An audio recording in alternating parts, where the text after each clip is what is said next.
Our couch arrived. You'll see it in another scene. I'm so excited. The room doesn't sound quite as empty now. And it's everything I can do not to just go over there, cuddle up, and read a book. Good news, Greece became the first Christian Orthodox country to pass and legalize same-sex marriage and adoption. All of the struggle and pain that people have to go through. One of my favorite quotes is from James Baldwin. I imagine one of the reasons people cling to their hates so stubbornly is because they sense once hate is gone, they will be forced to deal with pain. I am reviewing and discussing the writing habits of the book Shuggie Bain, the author Douglas Stuart. I finished this book a few weeks ago, and the reason I read it is I saw my friend John, hello John if you're listening, and he had posted notes on this book on Goodreads. And then I went to Goodreads to add the book and saw that I had already added it, maybe a couple years ago. So I decided to read it. It won one of the biggest literary prizes, the Booker Prize for Fiction in 2020. The book follows a young gay boy, Shuggie, who is bullied for being effeminate and other reasons to do with his family.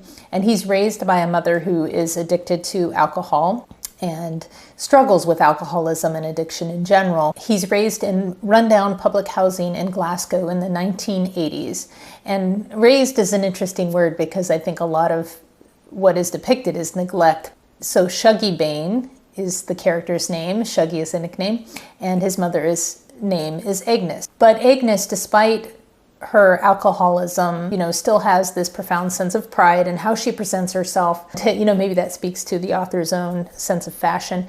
And she insists, for instance, that they speak the Queen's English rather than the Glaswegian argot or slang, which, of course, the way he speaks also makes Shuggie stand out among his peers. A little bit about the author, Douglas Stuart. He also was raised in Glasgow, in Scotland, and in the 1980s. His career was as a fashion designer until he wrote this book, his debut. He grew up in much of the same conditions as his protagonist, Shuggie Bain, in the public housing with an alcoholic mother, gay, etc. He's a Scottish-American writer, and his most recent book is Young Mungo. He wrote his first book while at fashion jobs. In the nighttime, in the morning, sometimes he would have really long flights, and so he decided that's a time when no one's going to bother me and I have this time to write. He ended up with, I read two different numbers, but one was 900, one was 1800 single-space pages. His husband was his only reviewer at the time and would help him and comment on those pages and try to refine it. Of his writing,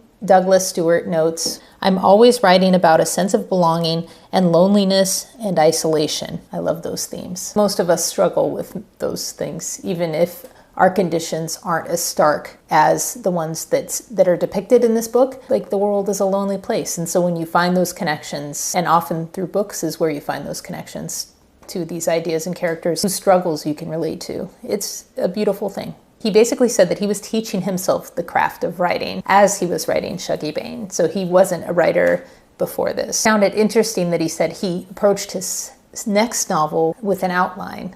So I would like to read the next novel and see if it flows in the same way or if there's any differences based on this. Another interesting thing in a video that I linked below, he mentions that he originally used way too many big words in the book. And so a specific example he gives is when Shuggie is describing the sky. And so he used some other big word to describe the sky. But eventually what the author landed on was the sky was like a too milky tea, because that's something in his life that he's familiar with, and it sounded like Shuggie, not the author. So I can so relate to that, because you want to know, what's an authentic voice? How can I make this sound like the character and not like me coming in and inserting myself? This part I found really interesting. He wrote his first draft sequentially. So he wrote it as it occurred, basically. And then he rearranged it later. The reason I find this interesting is because I am so struggling with thinking about how can I present this in a way that is just not sequential and is not a timeline of how things happened. Part of it is I'm struggling to find what that timeline is and not to contradict it. It's very hard to keep 15 years, I think. Yeah, it's a long time. And so I'm interested to hear from another author who has this kind of scope. He started this story when Shuggie was around 15, but then he went back to when Shuggie was 4 or 5, I think. Got this cup in New Mexico. Love it. Day of the Dead. So basically he wrote it that way sequentially because he didn't want to interrupt the thread of inspiration. I think I might just do that. As I said, this was his debut novel and he won the Booker Prize. That's pretty amazing. Not something he had expected. He didn't even expect to publish in the beginning when he started writing. It actually took him 10 years to write. He started the book in 2008. This is also encouraging from someone who's spent a couple years, well, I did have a year off from the book where I just put it down. He said it was difficult when he began, but then as he started writing, he said it flew through me. He also says, when you grow up as a child of trauma, you have no control over that. So if you can take that trauma and turn it into art and take control over it as fiction, it's an incredibly powerful place to be in. He would also tell his mom, kind of as a way of sustaining her attention, which you'll see if you read the book that was kind of a theme in his life. And he would tell her, I'm going to write your memoir. So she would tell him stories and he would write it down. This book was rejected by 32 publishers before it was published. And that just really strikes me because for me, one rejection and I'm like, this is terrible. I suck. I should just give up. So I think that tenacity is important. And I've heard stories of other books like Zen and the Art of Motorcycle Maintenance, I think was rejected 100 times. Of course, if your work really does suck and being tenacious isn't going to help you, but anyway, it's a lesson in perseverance. And of that, he says, you're looking for someone who loves your work as much as you do. I would love to really internalize that because rejection, it can feel really personal. And I don't just mean personal, it can feel as if your sense of what's real and what's good is completely wrong. So as I said, the setting and the characters were inspired by his childhood. And what strikes me about that is I struggle as much as I can not to make my protagonist anything like me. I don't want her to be like me. But after reading his book and a few others like that, I'm thinking, why should I not have any aspects of the character that are like me? Of course, you write from what you know, and there could be aspects of a person or a protagonist that mirror your own life, and that's okay. It was helpful for me to see how closely his life mirrored this story. I think this book pairs really well with a new product Rob and I tried. It's souvlaki. Featured in this video will be our new couch. Souvlaki, Greek vegan souvlaki. I'm very excited to try these. Ladies and gentlemen, can it be vegan souvlaki? Truly amazing product. I mean, is it? I mean, you don't have to say. No, I'm telling you, it's truly amazing. It's truly. You like everything. Let me try it. Let me try it.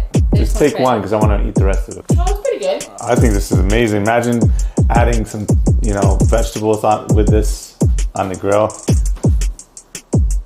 That was good. I really enjoyed the book. I found myself going back to it, reading it pretty quickly because I was interested in the characters. I was invested in hoping the mother would do better. I was invested in Shuggie and his happiness and his attempts to always placate and care for his mother were so touching. I highly recommend the book. I think it was very interesting to also get a window into that time. I also love the language, as we said, the Glaswegian slang. The we, which I first heard on Dairy Girls, different country I realize, but anyway, it's I love saying that. The wee little things. I very much enjoyed the language of the book, and I guess from what I read, that was one of the things that some of the publishers didn't think that other readers of English would relate to, too specific of a dialect. Have you read this book? What did you think? Have you read any other books by Douglas Stuart or books that take place in Scotland? Now is the time where we put the protagonist, in this case Shuggie Bain, on the therapist's couch.